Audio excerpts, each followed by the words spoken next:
মাছটাকে ফেলে দেবে।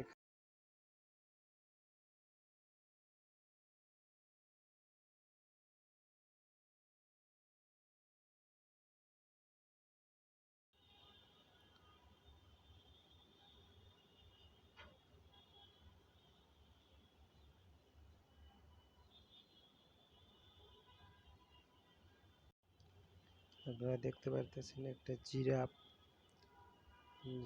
হাজার হাজার জিরাফ, এখানে একটা জিরাফকে ধরে নিয়েছে বাঘ। অনেকটাই বাঘ আছে, জিরাফকে ধরে এখানে মেরে দিয়েছে। তাই সে আর উঠতে পারতেছে না, জিরাফটাকে খেয়ে নিচ্ছে। আর একটা জিরাফ উঠে দৌড়িয়ে পালাচ্ছে। দেখেন কিভাবে দৌড়ে পালাচ্ছে, চিতাবাঘ তাড়া করতেছে, তারাও দেখতেছে।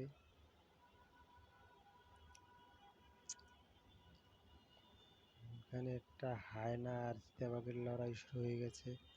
অনেকগুলা হায়না চিতাবাঘের লড়াই।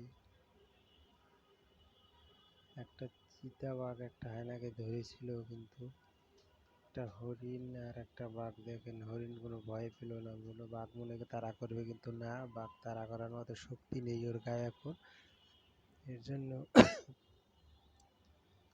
তাড়া করতেছে না। এখানে দেখেন একটা শুকর তাড়া করলো বাঘকে। দেখেন বুড়ো হয়ে গেছে এত, তাই ওর অনেকটাই তেজ আর শক্তি। বুড়ো শুকরকে কোনো বাঘ সিংহ মারতে পারে না,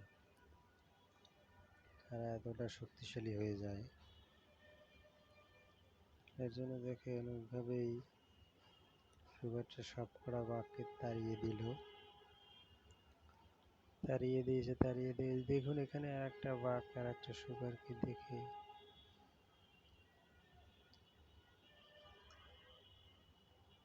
তাড়িয়ে দিল, এবং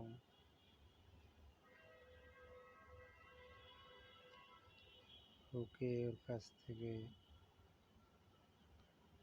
বসে নিরিবিলি বসে আছে, দেখতেছে চারদিকের পরিবেশটা। ওর একটা খাবার ছিল।